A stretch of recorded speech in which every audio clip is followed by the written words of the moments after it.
Welcome friends. Today we are going to start with a new chapter that is periodic classification of elements. तो बच्चों ये जो periodic classification of elements है ये देखा जाए तो ICSE में क्लास 9th में भी है, CBSE क्लास 10th और ICSE क्लास 10th में भी है और 11th स्टैंडर्ड में है। तो हम यहाँ पर तीनों क्लास का लेवल के हिसाब से लेके चलेंगे स्टैंडर्ड वाइज, राइट। तो सबसे पहले जरूरत आती है कि हमारे पास हमें क्लासिफिकेशन की एलिमेंट्स की जरूरत क्यों है, हमें क्लासिफाई किसी भी चीज को क्यों करना है। हमें क्लासिफाई किसी भी चीज को इसलिए करना है ताकि हम उसको बेटर तरीके से अंडरस्टैंड कर सकें, उसको उसके बारे में पढ़ सकें, उसकी प्रॉपर्टीज को जान सकें, राइट। जैसे भी हमें किसी भी चीज को अगर ढूंढना है तो अगर हमें पता है कि कोई चीज कहाँ पे मिलेगी तो हम उसको वहां से अचानक से ढूंढ सकते हैं, राइट। अब हमें पता ही नहीं कि कहाँ मिलने वाली है तो हम उसको हैप्पीजार्ड वे में इधर उधर ढूंढेंगे, तो इसीलिए क्लासिफिकेशन ऑफ एलिमेंट्स की जरूरत पड़ी। अब अलग अलग टाइम पर अलग अलग साइंटिस्ट हैं, उन सब ने अलग अलग टाइम पर अपने अलग अलग व्यूज दिए। तो इसके अंदर हम पढ़ेंगे कि हमारे पास कौन से आए। जैसे कि सबसे पहले विलियम प्राउट थे। विलियम प्राउट ने जो है विलियम प्राउट ने जो किया था क्लासिफिकेशन जो किया जाएगा एलिमेंट्स का, वो किसके हिसाब से किया जाएगा, एटॉमिक वेट के हिसाब से, कि एटॉमिक वेट के हिसाब से हम एलिमेंट्स को जो है क्लासिफाई कर सकते हैं। ये किसने कहा था, विलियम प्राउट ने, राइट। अब विलियम प्राउट ने तो ऐसा कह दिया, अब अलग अलग साइंटिस्ट अलग अलग टाइम पर आए, उन्होंने अलग अलग बातें कही। तो जैसे कि सबसे पहले हम बात करते हैं कि जो हमारे पास आया था that is Dobereiner law of triad. पहला जो था क्लासिफिकेशन हमारे पास Dornier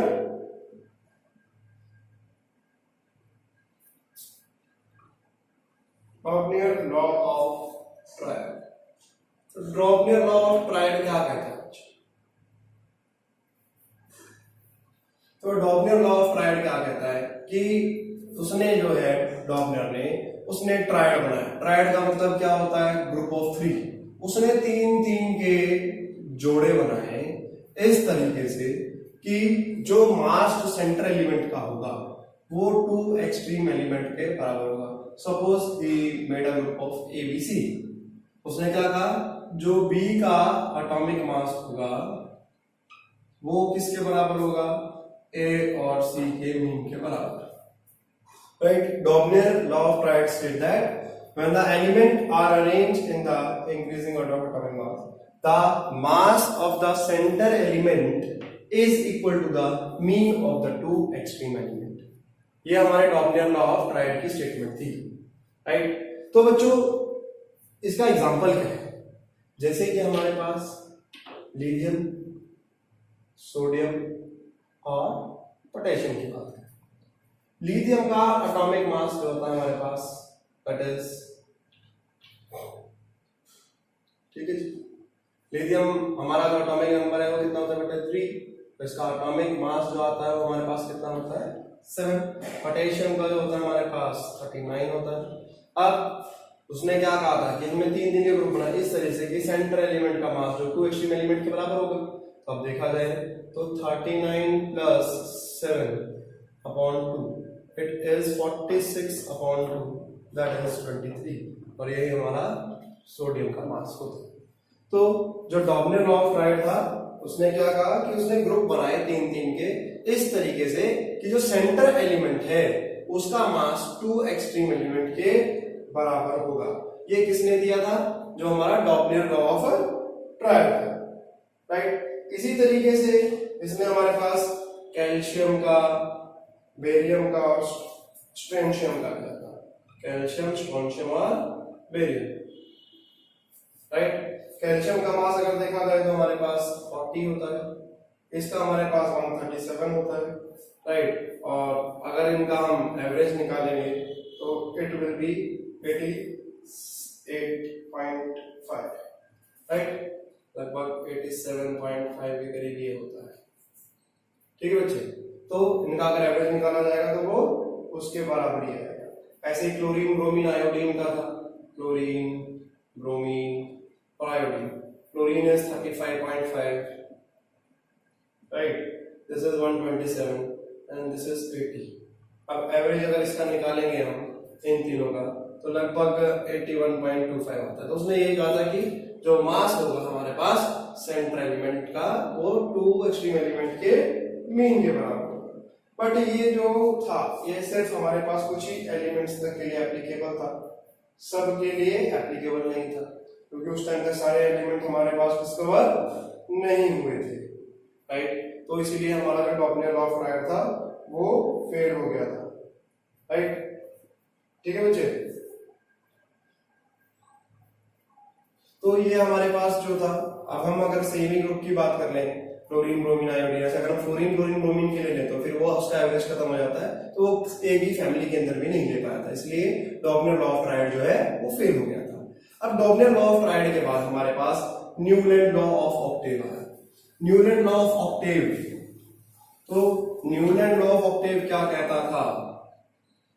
Newland law of Octave, तो न्यूटन लॉ ऑफ ऑक्टेव क्या कहता?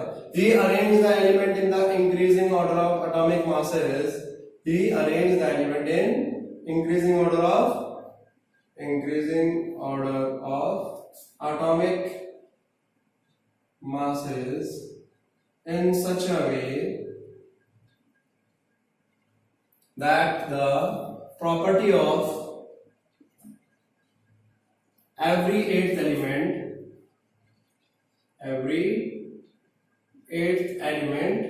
repeats itself।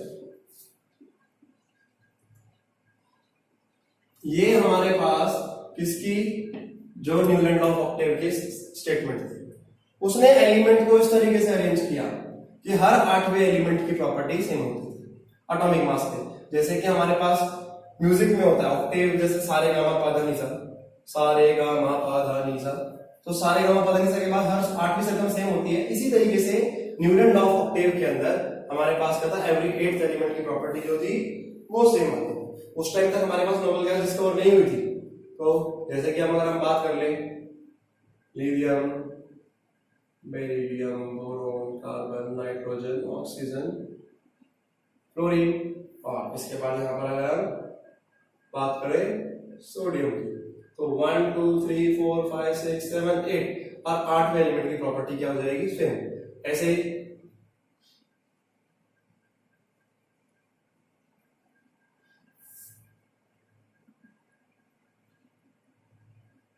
सोडियम और पोटेशियम की जो है ग्रुप प्रॉपर्टी क्या हो जाएगी, सेम हो जाएगी। ठीक है, तो इसके हिसाब से हमारे पास न्यूलैंड लॉ ऑफ ऑक्टेव ने क्या कहा था कि हर 8वें एलिमेंट की प्रॉपर्टी जो है वो सिमिलर होगी।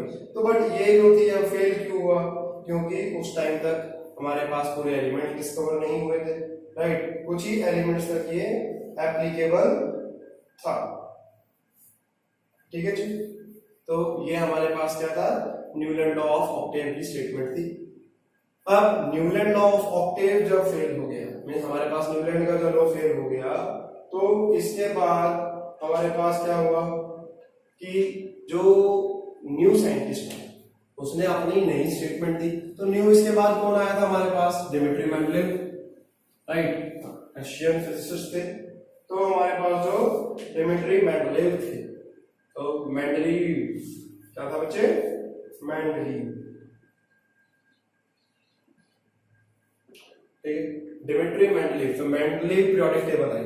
अब बच्चे मेंडलीव पीरियोडिक टेबल जो थी इसका फायदा क्या था कि सबसे पहले इसके मेंडलीव जो आए उन्होंने जो पीरियोडिक टेबल बनाई, इनका जो पीरियोडिक फंक्शन था, पीरियोडिक फंक्शन, इनका पीरियोडिक फंक्शन जो था वो क्या था, एटॉमिक मास ही था।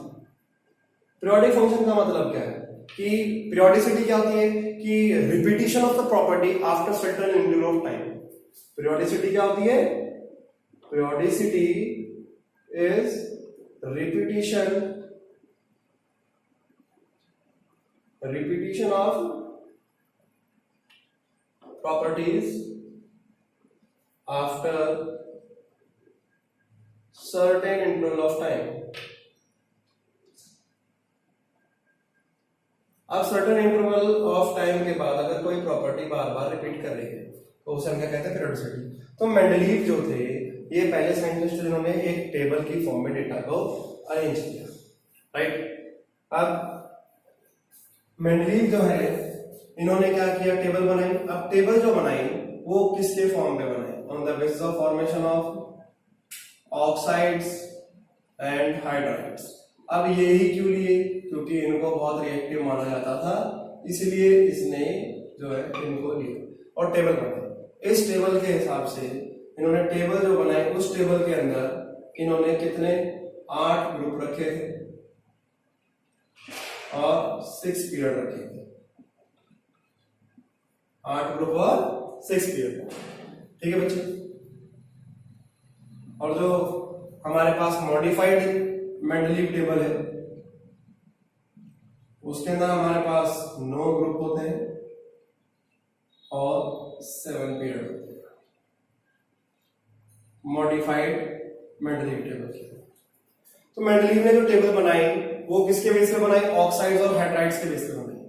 तो मेंडलीव का फायदा क्या हुआ, what was the benefit of the Mendeleev periodic table. पहला तो ये था कि सिस्टमैटिक स्टडी थी, सिस्टमैटिक स्टडी। इस टेबल की फॉर्म में तो आसानी से हम उसको क्या कर सकते थे, अरेंज करके स्टडी कर सकते थे। फिर he left the gap for future element to be discovered।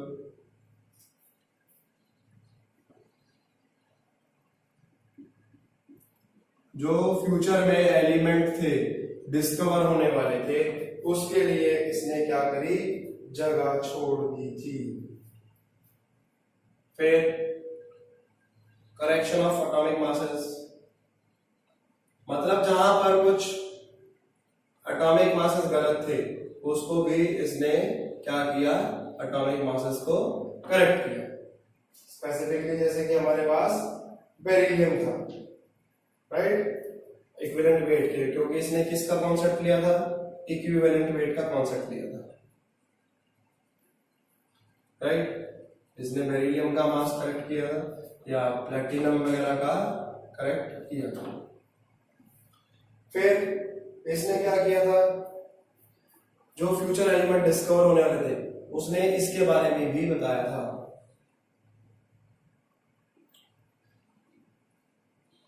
Future elements जो डिस्कवर होने वाले थे,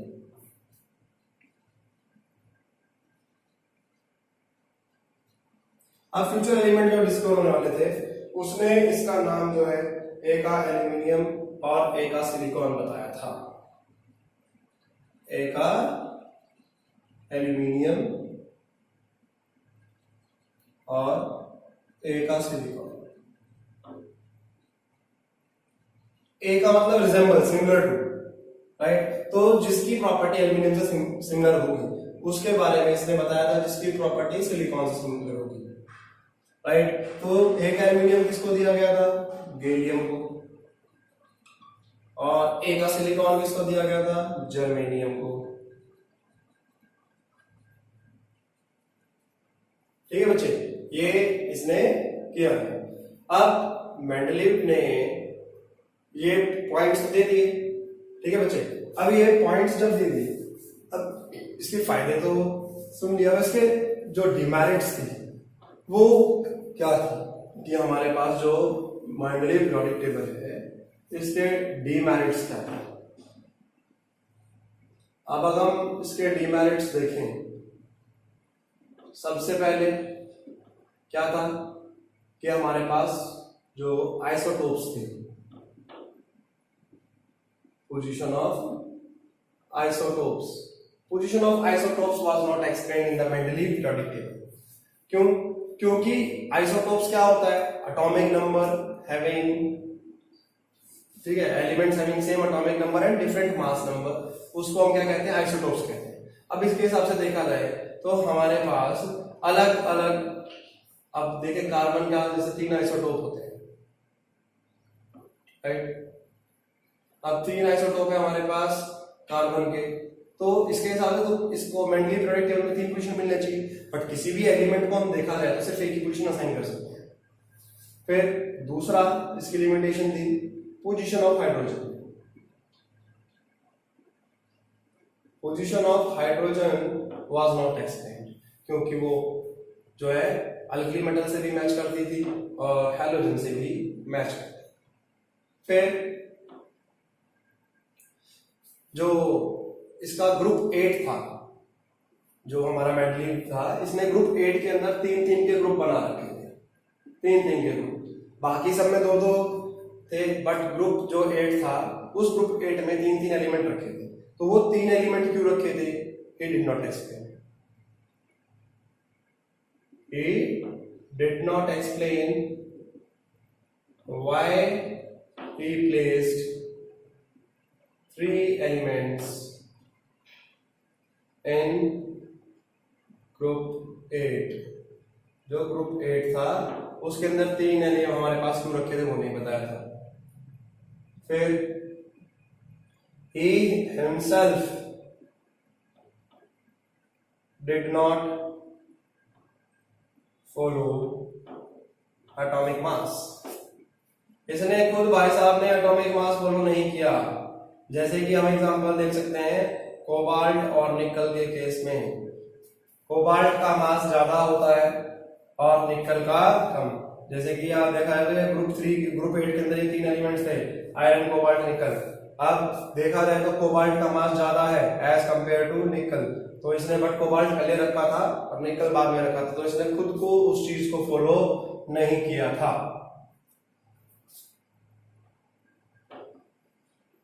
फिर लैंथेनॉइड्स और एक्टिनॉइड्स के बारे में कुछ नहीं कहा। लैंथेनॉइड्स एंड एक्टिनॉइड्स, ये जो हमारी मॉडर्न पीरियोडिक टेबल में आते हैं, इसके बारे में भी कोई बात नहीं की थी। लेटर ऑन मॉडिफाइड टेबल के अंदर ही डाला गया था पीरियड 7 के अंदर। फिर उसके बाद जो बिल्कुल भी डिसिमिलर एलिमेंट थे इसने उसको एक ग्रुप में रख दिया। He placed dissimilar element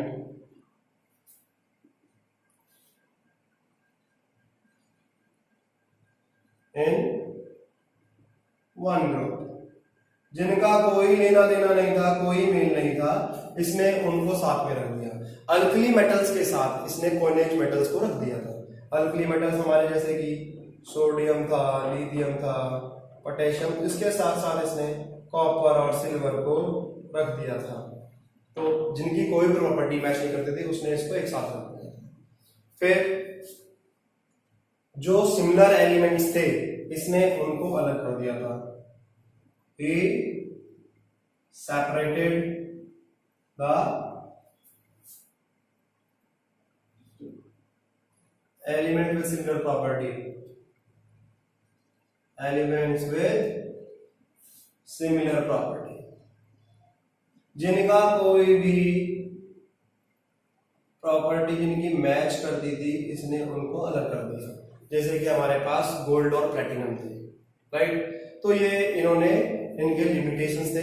देखा जाए तो इन्होंने खुद ही जो अपने कैरेक्टर्स पैरामीटर बनाए उसको खुद फॉलो नहीं कर पाए। कौन? जो हमारे मेंडलीव भाई साहब थे। अब मेंडलीव भाई साहब भी फेल हो गए। अब मेंडलीव के साथ साथ एक और साइंटिस्ट थे जिन्होंने अरेंजमेंट दिया था, राइट। तो वो जो थे वो कौन से थे? Lothar Meyer. ये बच्चों सीबीएसई में नहीं है 9th स्टैंडर्ड में, आईसीएसई के 9th स्टैंडर्ड में भी नहीं है, बट 11th स्टैंडर्ड में आ जाता है, तो हम इसलिए उसको भी बताएंगे लोथर मेयर अरेंजमेंट क्या होता है। लोथर मेयर जो थे, लोथर मेयर ने ग्राफ प्लॉट किया। लोथर मेयर ने एक ग्राफ प्लॉट किया किसका? एटॉमिक वॉल्यूम का और एटॉमिक वेट का। एटॉमिक वॉल्यूम और एटॉमिक वेट का ग्राफ प्लॉट किया किसने? Lothar Meyer. अब जो हमारे पास लोथर मेयर था इसने जो ग्राफ प्लॉट किया, अब उस ग्राफ प्लॉट में जो क्या इसने ऑब्जर्व किया कि हमारे पास जो एलिमेंट्स हैं, जो उनकी प्रॉपर्टी के हिसाब से इसने एलिमेंट्स को लगाया कि जो हमारे सिमिलर एलिमेंट्स होंगे वो एक जगह पर पोजीशन ग्राफ पे अटेन करेंगे। तो और इसने एटॉमिक वॉल्यूम क्यों लिया था? क्योंकि एटॉमिक वॉल्यूम जो है ऑलमोस्ट ऑलमोस्ट वो सेम रहती है इसी के हिसाब से। और वो डाउन द ग्रुप अगर देखा जाए अगर हम तो एक किसी भी एलिमेंट्स के हिसाब से, जबकि अलोंग द पीरियड अगर चलते हैं तो वो डिक्रीज करेगी मिडल तक और उसके बाद फिर वो इंक्रीज करती है। तो एटॉमिक वॉल्यूम और एटॉमिक वेट का ग्राफ प्लॉट किया है। अब एटॉमिक वॉल्यूम और एटॉमिक वेट का ग्राफ प्लॉट किया तो हमारे पास देखा जाए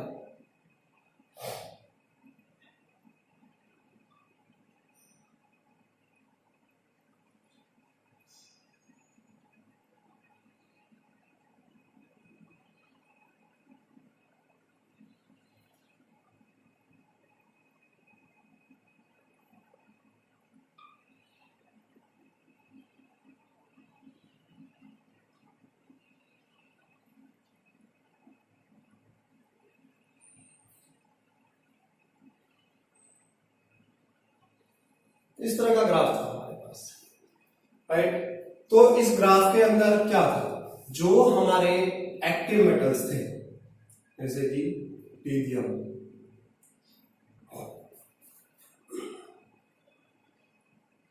सोडियम, पोटेशियम, रुबिडियम, राइट। और अगर हम एक और ग्राफ लें सीजियम भी आ जाए तो ये हमारे पास ग्राफ में देखा जाए तो हमारे जो एक्टिव मेटल्स थे वो यहां पर प्रेजेंट थे पीक पर। जो लेस एक्टिव मेटल्स थे वो कहां पर प्रेजेंट थे, जो हमारी ग्राफ की ये डिसेंडिंग कॉलम है यहां पर हमारे पास लेस एक्टिव मेटल प्रेजेंट थे, जैसे कि बेरिलियम ले लो, राइट। यहां पर आप मैग्नीशियम ले लीजिए, यहां पर आप कैल्शियम ले लीजिए, यहां पर आप स्ट्रोंशियम ले लीजिए। इस तरीके से हमारे डिसेंडिंग जो ग्राफ की थी वहां पर हमारे पास लेस एक्टिव मेटल्स प्रेजेंट थे। और अगर जो हम देखा जाए ग्राफ की जो असेंडिंग कॉलम है उस असेंडिंग कॉलम के ऊपर अगर देखा जाए तो हमारे पास क्या थे, हमारे मोर एक्टिव मेटल्स, जो हमारे मोर एक्टिव नॉन मेटल्स थे वो हमारे असेंडिंग ग्राफ के पीक पर प्रेजेंट थे, राइट। जैसे कि हमारे पास देखा जाए कि यहां पर हमारे पास सपोज फ्लोरीन है, राइट। यहां पर सपोज हमारा क्लोरीन है, यहां पर हमारे पास सपोज हमारा ब्रोमीन है। इस तरीके से हमारे जो मोर एक्टिव नॉन मेटल्स थे वो असेंडिंग ग्राफ के कॉलम थे। और देखा जाए तो यहां पर इनके जो इसके ऊपर हमारी नोबल गैसेस थी,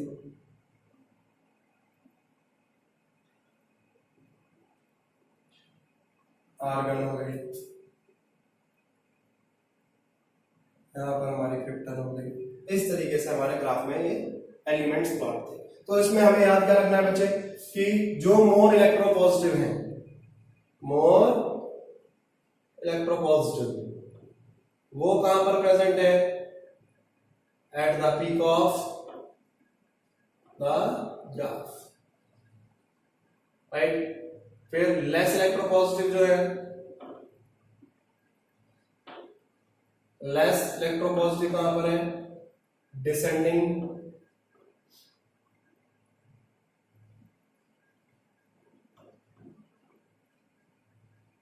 लिम्ब ऑफ द ग्राफ। फिर मोर एक्टिव नॉन मेटल्स जो है वो कहां पर है, ascending limb of the graph. जो हमारे पास ग्राफ के ये ऊपर की तरफ जा रहे हैं इसमें हमारे पास active metals, active non metals present थे। ठीक है बच्चे, तो लोथर मेयर ने एटॉमिक वॉल्यूम और एटॉमिक वेट का ग्राफ प्लॉट किया था। इसी के हिसाब से हम बाकी एलिमेंट्स भी इसमें प्लॉट कर सकते थे। अब जब हमारे पास मेंडलीव भी चले गए, लोथर मेयर चले गए और Dornier law, triad Newton law of Octave, जितने भी हमारे पास पहले साइंटिस्ट थे इन सब का पीरियोडिक फंक्शन क्या था हमारे पास, एटॉमिक वेट था। अब एटॉमिक वेट था। अब इसके बाद देखा जाए तो हमारे पास जो साइंटिस्ट है जिन्होंने मॉडर्न पीरियोडिक टेबल दी वो देखा जाता है तो वो किसको दी जाता है क्रेडिट, जो हमारे पास हेनरी मूसले है। मॉडर्न पीरियोडिक टेबल जो थी ये किसने दी थी? हमारे हेनरी मूजले। हेनरी मूजले साइंटिस्ट ने क्या किया कि हमारे पास जो मॉडर्न पीरियोडिक टेबल है उसके बारे में उन्होंने स्टडी किया और उसके बारे के हिसाब से उन्होंने बताया कि क्या किया जा सकता है। तो मूजले ने क्या किया? मूजले ने जो है ग्राफ प्लॉट किया। किसका? स्क्वायर रूट ऑफ फ्रीक्वेंसी और एटॉमिक नंबर का। Square root of frequency and atomic number. तो उसने उससे क्या पाया कि वहां पर क्या आई थी? स्ट्रेट लाइन आई थी। तो उसने क्या सोचा कि एटॉमिक नंबर जो है वो बेटर है, किसी भी वो जो है वेरिएशन शो नहीं कर रहा है, तो वो बेटर फंडामेंटल प्रॉपर्टी किसी भी एलिमेंट की। तो जो हमारे पास ये हेनरी मूजले थे, इन्होंने क्या किया? एक्सरेज जो थी, ठीक है, फ्रीक्वेंसी ऑफ एक्सरेज और मेटल को इन्होंने हाई स्पीड इलेक्ट्रॉन्स जो थे उनके साथ इलेक्ट्रॉन को इन्होंने बम्बार्ड करा। एक्सरेज की फ्रीक्वेंसी को इलेक्ट्रॉन के साथ बम्बार्ड करा और तो उन्होंने क्या पाया कि स्क्वायर रूट ऑफ फ्रीक्वेंसी जो थी हमारे पास वो डायरेक्टली प्रोपोर्शनल किसके थी? Atomic number. Square root of frequency was directly proportional to atomic number. ठीक है बच्चे, तो अगर पूरा दिन का ग्राफ देखा जाए तो इन्होंने क्या था?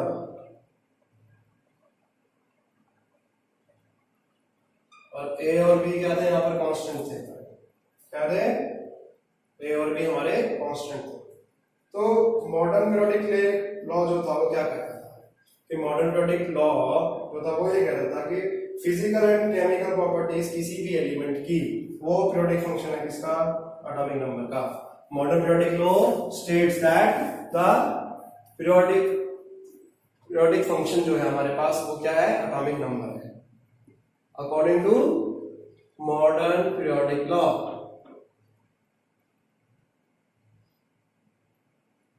तो मॉडर्न पीरियोडिक लॉ क्या कहता है कि फिजिकल और केमिकल प्रॉपर्टीज जो है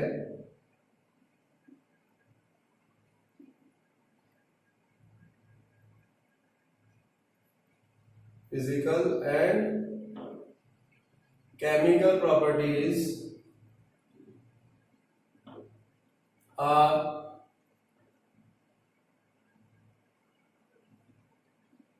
periodic function of atomic number. ये हमारे पास मॉडर्न पीरियोडिक लॉ था। तो मॉडर्न पीरियोडिक टेबल के अंदर जो कॉज ऑफ पीरियोडिसिटी था, कॉज ऑफ पीरियोडिसिटी मतलब कारण जिसके ऊपर हमारे सिंगल रिपीटिशन प्रॉपर्टी है वो क्या था? Similar outer electronic configuration. ये हमारे पास क्या था? Cause of periodicity. अब मॉडर्न पीरियोडिक टेबल के अंदर क्या किया गया? मॉडर्न पीरियोडिक टेबल के अंदर हमारे पास 18 ग्रुप बनाए गए और 7 pages, 18 groups and 7 periods were there. किसके अंदर? मॉडर्न पीरियोडिक टेबल के अंदर हमारे पास 18 ग्रुप और 7 पीरियड थे। ये बेटा हमने ऑलरेडी पीरियोडिक टेबल की वीडियो में बना रखा है, जो आप how to remember the periodic table, उसमें बताया है कि हमारे पास कितने एलिमेंट्स, कौन से एलिमेंट्स हैं पीरियोडिक टेबल के अंदर। 18 ग्रुप्स होते हैं और 7 पीरियड होते हैं according to modern periodic table. अगर हम रफ आइडिया से देखें तो हमारी पीरियोडिक टेबल के लिए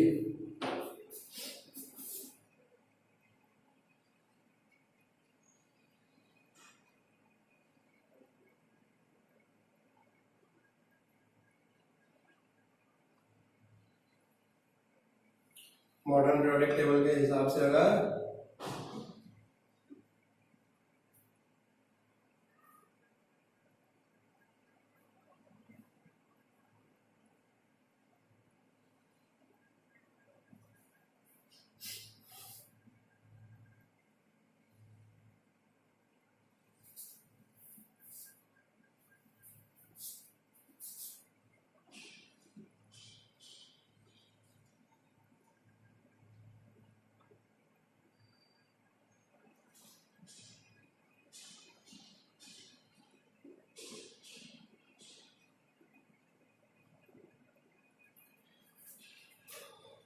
मॉडर्न पीरियोडिक टेबल में हमारे पास टोटल 18 ग्रुप्स होते हैं।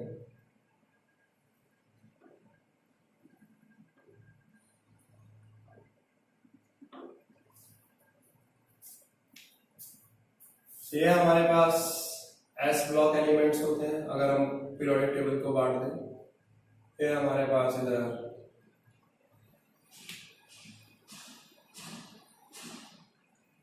अगर हम रफली देखा जाए हमारे पीरियोडिक टेबल के हिसाब से, ये हमारे पास डी ब्लॉक एलिमेंट्स होते हैं। ये हमारे पास इधर डी ब्लॉक एलिमेंट्स होते हैं और ये हमारे पास एफ ब्लॉक एलिमेंट्स होते हैं। टोटल अगर देखा है तो मॉडर्न पीरियोडिक टेबल को हम 4 ब्लॉक में बांट सकते हैं और टोटल पीरियड कितने हमारे पास 7 पीरियड्स। अब देखा है तो हमारे पास पीरियड्स कितने, जैसे 1 2 3 4 5 6 और 7, ये हमारे पास पीरियड है सपोज, राइट। और हमारे ये ग्रुप 1 2 और ये हमारे पास 13 से 18 तक के ग्रुप हैं, 13 14 15 16 17 18, राइट। और यहाँ पर बीच में ये ग्रुप 1 ये 2, इधर हमारे पास जो है 3 4 5 6 7 8 9 10 11, ठीक है जी, 3 4 5 6 7 8 9 10 11 और ये 12 होता है। ये हमारे पास इस तरह से एलिमेंट्स जो है मॉडर्न पीरियोडिक टेबल में देखा जाए तो कितने 18 ग्रुप्स और 7 पीरियड। ग्रुप क्या होता है बेटा, vertical columns. Vertical column are known as groups. तो ये वर्टिकल कॉलम जो है ग्रुप्स हैं और पीरियड्स क्या होता है, हॉरिजॉन्टल रोज।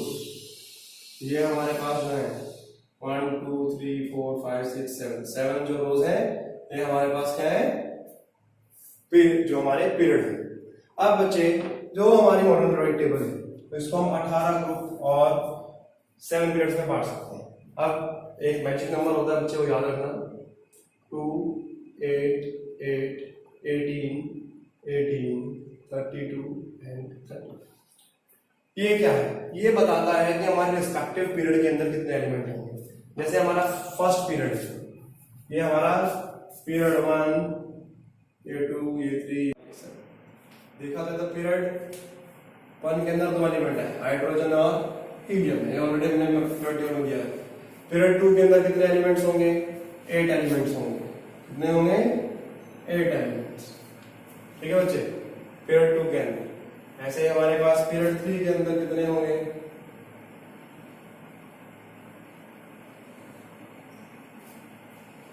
राइट।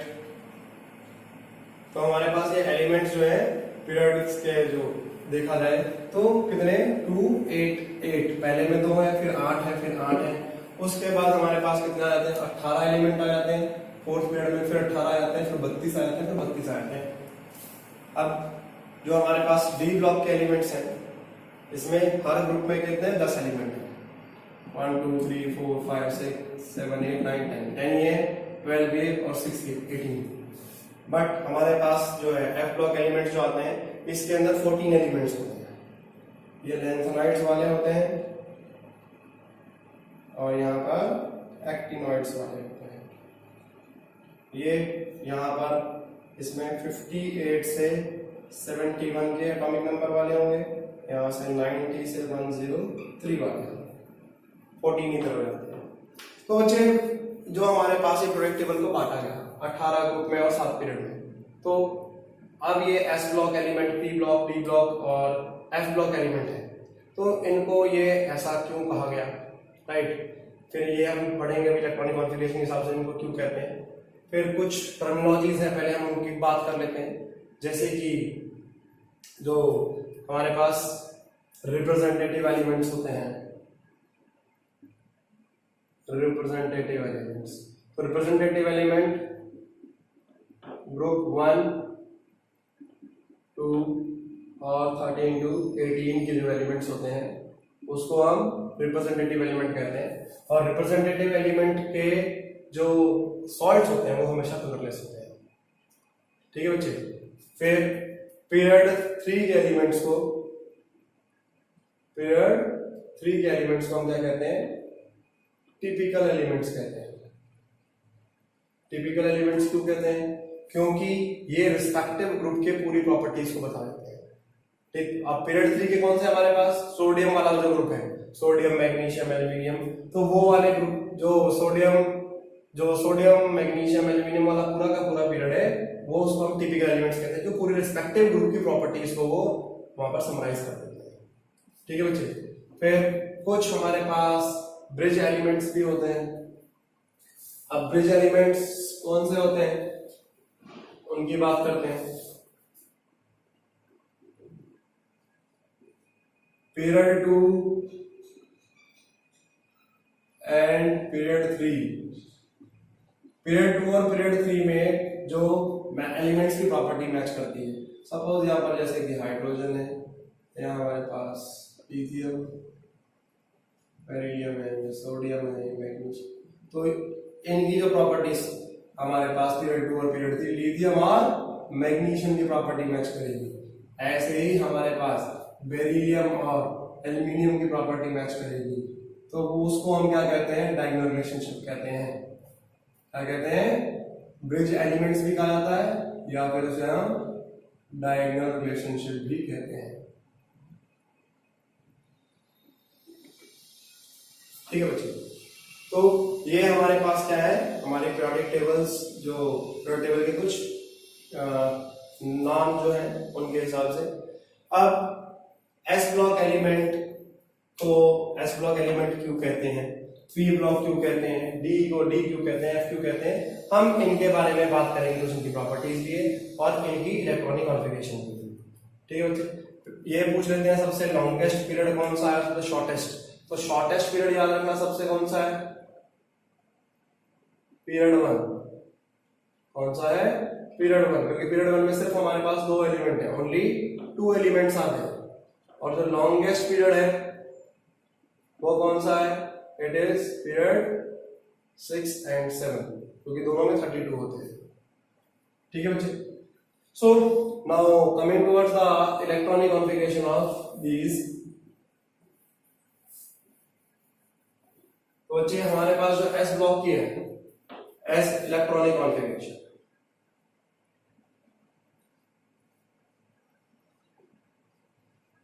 तो इलेक्ट्रॉनिक कॉन्फ़िगरेशन अगर देखी जाए एस ब्लॉक की, एस ब्लॉक की हमारे पास क्या आएगी? NS122, मतलब हमारे पास एस ऑर्बिटल होती है। ठीक है। ऑर्बिटल के अंदर इलेक्ट्रॉन भरे जाते हैं और एस ऑर्बिटल हमारी स्फेरिकल होती है, ऐसी गोल, तो उसके अंदर सिर्फ 2 इलेक्ट्रॉन आ सकते हैं। इसलिए हमारे पास एस में या तो 1 इलेक्ट्रॉन होंगे या 2 होंगे, डिपेंड करता है। इसलिए हमारे पास एस ब्लॉक के दो ग्रुप होते हैं, ग्रुप 1 और ग्रुप 2। पी ब्लॉक के लिए जो हमारे पास कॉन्फ़िगरेशन होती है, electronic configuration, NS2 NP126।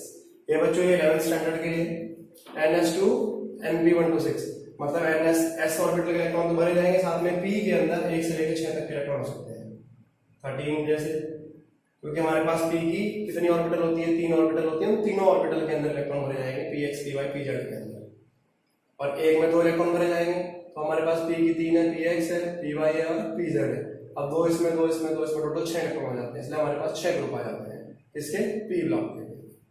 D block की जो हमारी कॉन्फ़िगरेशन होती है, इलेक्ट्रॉनिक कॉन्फ़िगरेशन, वो क्या होती है? N-1 D 1 to 10 NS 0 to 2। कहीं जगह पर आपको ये NS 1 to 2 लिखा होगा, कहीं पर आपको 0 to 2 लिखा होगा। अब देखा जाए तो सिर्फ नॉर्मली हमारे पास NS1 ही होता है, M1 या 2 होगा। 0 सिर्फ हमारे पास पैलेडियम के केस में होता है, याद रखना। NS0 किस में आएगा? पैलेडियम के केस में आएगा। ठीक है। एफ ब्लॉक एलिमेंट्स की जो कॉन्फ़िगरेशन है वो हमारे पास क्या है? N-2 F1 to 14 N-1 D 0 और 1 और NS2। ये हमारे पास एफ ब्लॉक की कॉन्फ़िगरेशन है, इलेक्ट्रॉनिक कॉन्फ़िगरेशन। अब S block, P block, D block, F block क्यों कहा गया? क्योंकि इलेक्ट्रॉन जो है उस ऑर्बिटल में भरे जाते हैं, इसलिए इसको S block, P block, D block या एफ ब्लॉक एलिमेंट्स हम कह देते हैं। ठीक है बच्चे, अब ऑर्बिटल्स जैसे जैसे आएंगे उसके हिसाब से उसके अंदर अरेंजमेंट हो जाता है और उतने इलेक्ट्रॉन्स उसमें भरे जाते हैं। अब जो हमारे पास एस ब्लॉक एलिमेंट्स हैं, इसमें ग्रुप 1 जो है उसको हम क्या कहते हैं? ग्रुप 1 को हम अल्कली मेटल्स कहते हैं। तो बच्चे अब हम कुछ इनकी प्रॉपर्टीज के बारे में देखते हैं स्पेसिफिकली, फिर हम आगे कुछ ट्रेंड्स देखेंगे बाद में।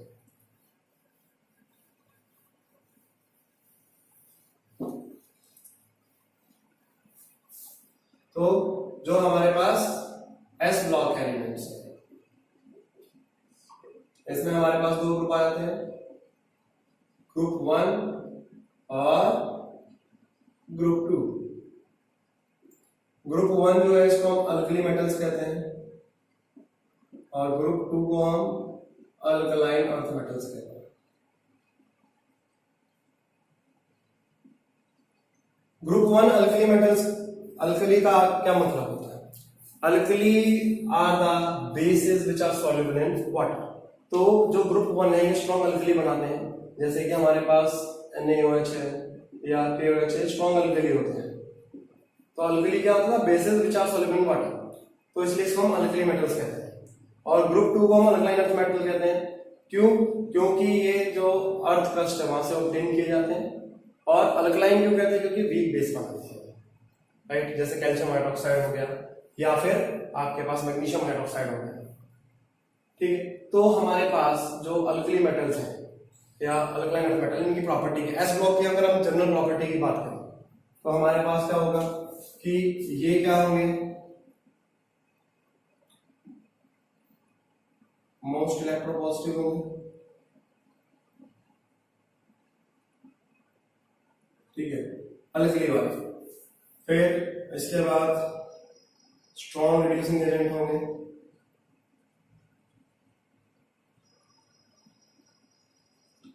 कौन? हमारे जो अल्कली मेटल्स हैं। फिर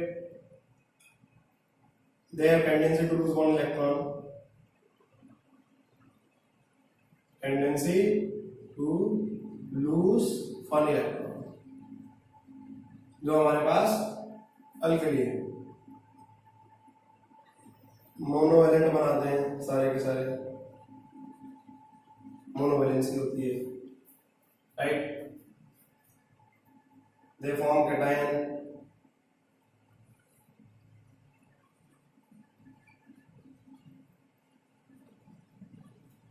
They react with water.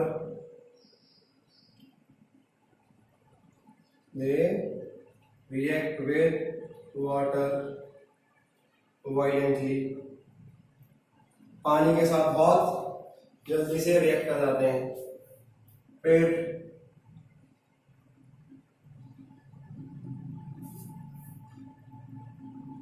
they react with air to form simple oxides. Air के साथ रिएक्ट करेंगे तो सिंपल ऑक्साइड्स बना लेंगे।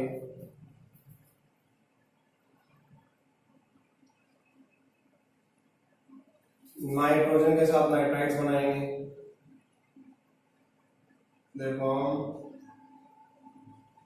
Nitrides with nitrogen.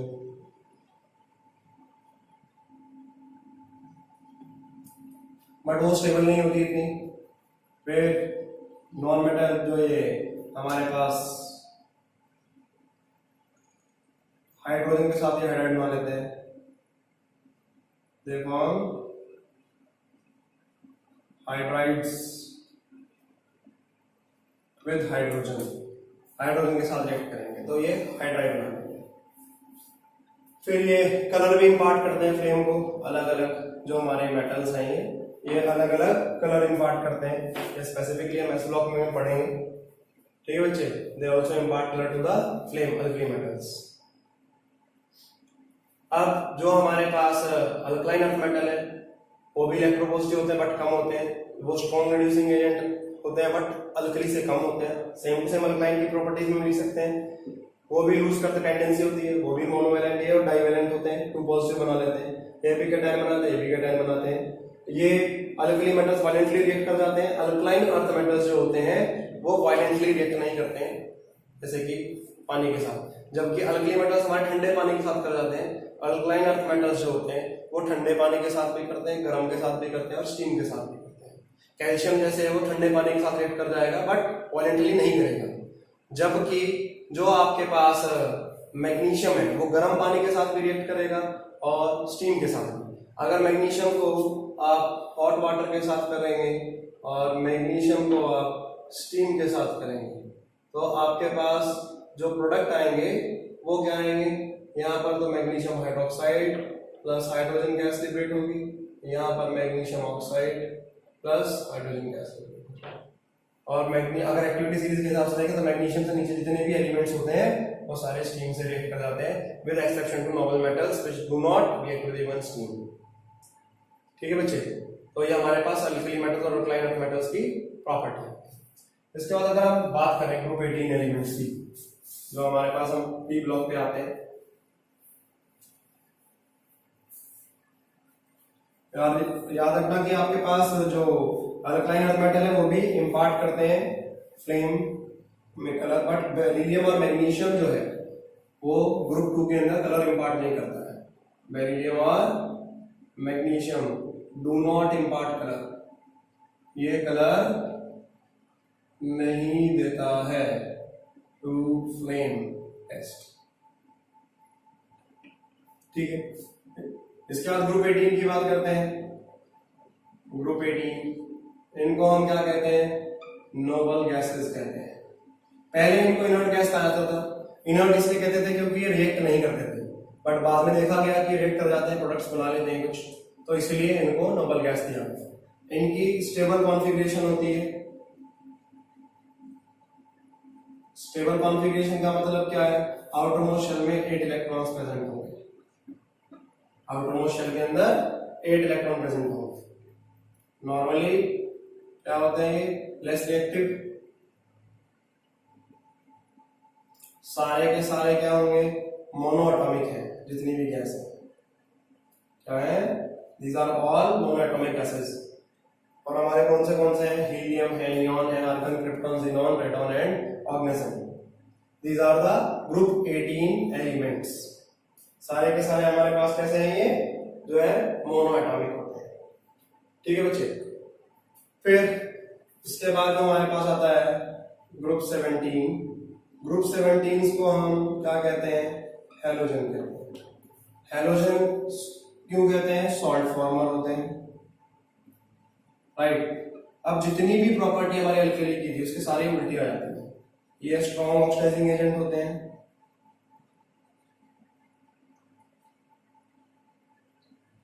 फिर ये इलेक्ट्रॉन गेन करने की टेंडेंसी होती है, tendency to gain electron, electron को गेन करते हैं। फिर ये एनायन बनाते हैं,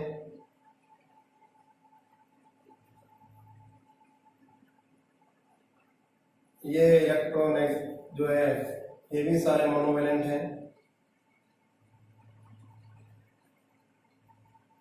विद नेगेटिव चार्ज, राइट। फिर जो हमारे पास ये भी वाटर के साथ रिएक्ट कर जाते हैं, हैलोजेंस जो होते हैं ये भी वाटर के साथ रिएक्ट करते हैं, जैसे कि H2 will react with water to form HX and HOX, दो एसिड बना लेता है। और यहाँ पर X जो होगा हमारे पास या तो हमारी क्लोरीन गैस होगी या फिर ब्रोमीन गैस होगी। आयोडीन नहीं कर पाता है ना फ्लोरीन, फ्लोरीन तो इतना स्ट्रॉन्ग ऑक्सीडाइजिंग एजेंट है कि वो वाटर से भी ऑक्सीजन को बाहर निकाल लेगा। ठीक है बच्चे, और ये देखा जाए तो फ्लोरीन, ब्रोमीन, आयोडीन में फ्लोरीन और क्लोरीन हमारी गैसेस होती है। ब्रोमीन जो होता है, फ्लोरीन और क्लोरीन तो हमारी गैस होती है, राइट। ब्रोमीन जो है वो हमारे लिक्विड होता है और आयोडीन जो हमारे पास है वो सॉलिड होता है। ठीक है बच्चे, तो ये भी वाटर के साथ रिएक्ट कर जाते हैं और ये भी हमारे पास नॉन मेटल के जो नॉन मेटल के साथ रिएक्ट करके सॉल्ट्स बना लेते हैं। ठीक है, तो हमारे पास जो हैलोजेंस हैं ये भी काफी सारे कंपाउंड्स बना लेते हैं।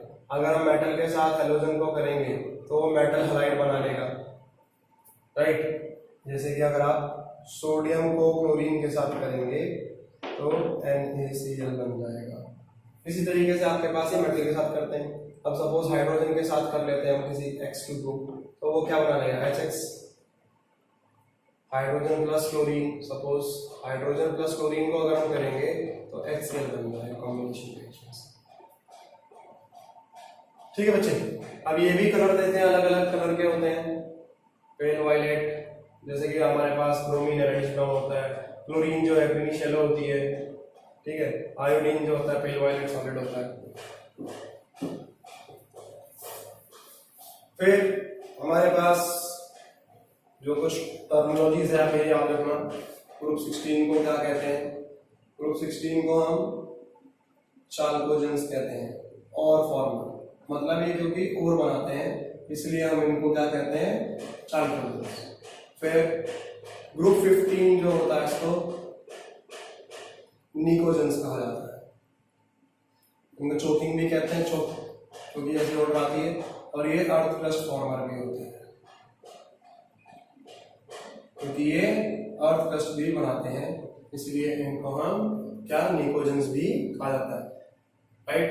ग्रुप 16 कौन सी हमारी ऑक्सीजन फैमिली भी कहा जाता है इसको, और ग्रुप 15 को नाइट्रोजन फैमिली भी कहा जाता है। ठीक है बच्चे, इसके बाद जो हमारे पास आता है बच्चे कि जो हमारे डी ब्लॉक के एलिमेंट्स हैं उनकी क्या प्रॉपर्टी है।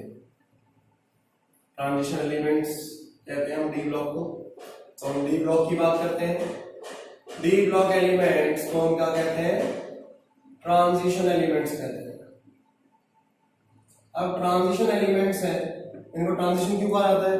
Because they show transition between P block and S block में ट्रांजिशन शो करते हैं, राइट। अब ट्रांजिशन एलिमेंट की एक कंडीशन क्या है कि इनकी n-1 d orbital, n-1 d orbital क्या होनी चाहिए?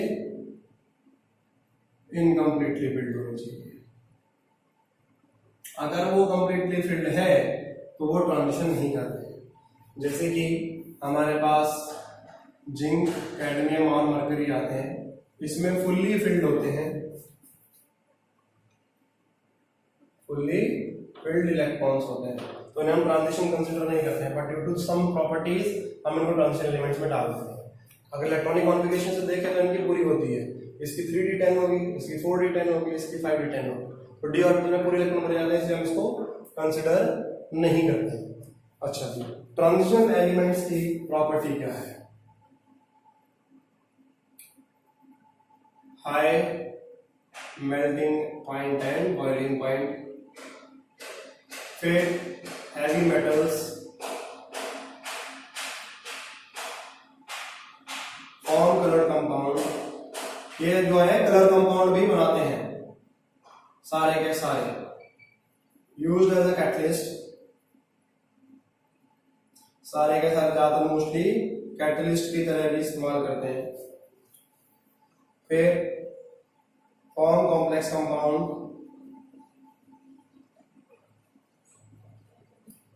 कॉम्प्लेक्स कंपाउंड बनाने के लिए भी काम आते हैं।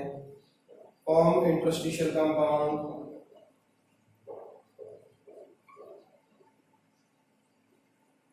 इंटरस्टिशियल कंपाउंड जो होते हैं वो भी बनाने। इंटरस्टिशियल का मतलब क्या होता है? बीच में जो साइज पार्टिकल इनका बड़ा है तो इसमें बीच में छोटे छोटे साइज के जो पार्टिकल होते हैं वो ट्रैप होते हैं, उनको उसकी वजह से इंटरस्टिशियल कंपाउंड बना लेते हैं।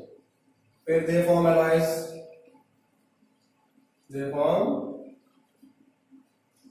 एलॉयज। एलॉयज क्या होते हैं बच्चे? जो होमोजेनियस मिक्सचर होते हैं, टू और मोर मेटल्स और नॉन मेटल, तो ये एलॉयज भी बनाते हैं। कौन? जो आपके डी ब्लॉक के एलिमेंट्स हैं ये एलॉय भी बना लेते हैं। क्या बना लेते हैं? एलॉयज भी बना लेते हैं हमारे डी ब्लॉक के जो एलिमेंट्स हैं। ठीक है बच्चे, फिर जो ये इनकी प्रॉपर्टीज आयनाइजेशन पोटेंशियल वगैरह जो होती है वो इन बिटवीन होती है, मींस पी ब्लॉक के और डी ब्लॉक के बीच में इनकी प्रॉपर्टीज होती है। कौन सी?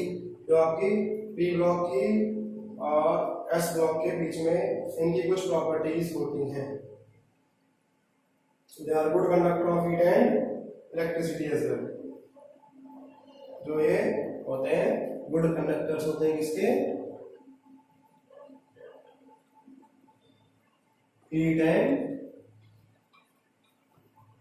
इलेक्ट्रिसिटी।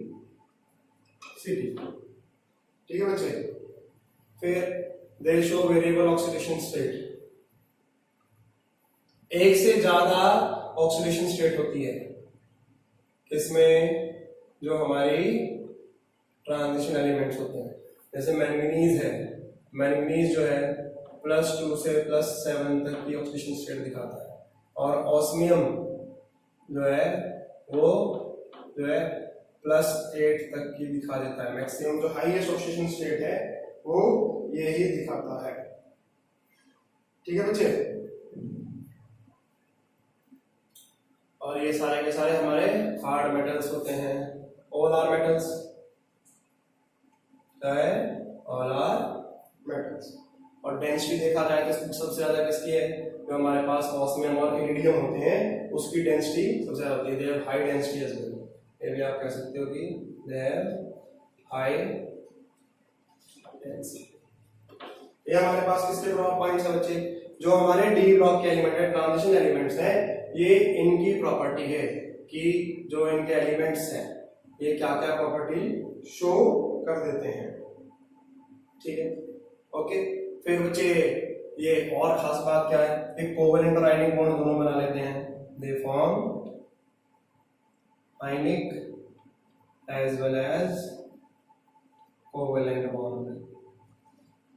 ठीक है बच्चे, कोवेलेंट और आयनिक बॉन्ड दोनों बना लेते हैं। इसके साथ साथ बहुत ही important point, they show magnetic properties. Magnetic properties भी दिखाता है। Magnetic properties also being shown by the D block element. ठीक है बच्चे, ट्रांजिशन एलिमेंट्स कहते हैं इसलिए। और जो हमारे एफ ब्लॉक एलिमेंट होते हैं वो इनर ट्रांजिशन कहा जाता है। इनर ट्रांजिशन क्यों? ट्रांजिशन के अंदर से चालू होते हैं। जो हमारा लैंथेनॉइड्स और एक्टिनॉइड्स है, एटॉमिक नंबर 57 के बाद और एटॉमिक नंबर 89 के बाद चालू हो जाते हैं, तो इसलिए इनको हम क्या कहते हैं? इनर ट्रांजिशन एलिमेंट्स कहते हैं। ये भी हैवी मेटल्स होते हैं। ठीक है, ये भी वेरिएबल ऑक्सीडेशन स्टेट शो करते हैं। ठीक है, ये भी कलर कंपाउंड बनाते हैं, ये भी कॉम्प्लेक्स बना लेते हैं, और इसमें रेडियो एक्टिव मेटल्स भी होते हैं। अब देखा जाए तो एक्टिनॉइड्स जो है उसमें सारे के सारे रेडियो एक्टिव है, यूरेनियम, थोरियम, ठीक है, सारे के सारे आ जाते हैं, नेपच्यूनियम, प्लूटोनियम। जबकि जो हमारे पास लैंथेनॉइड्स होते हैं उसके अंदर सिर्फ हमारा प्रोमेथियम जो होता है वो हमारा रेडियो एक्टिव होता है, बाकी रेडियो एक्टिव नहीं होते हैं।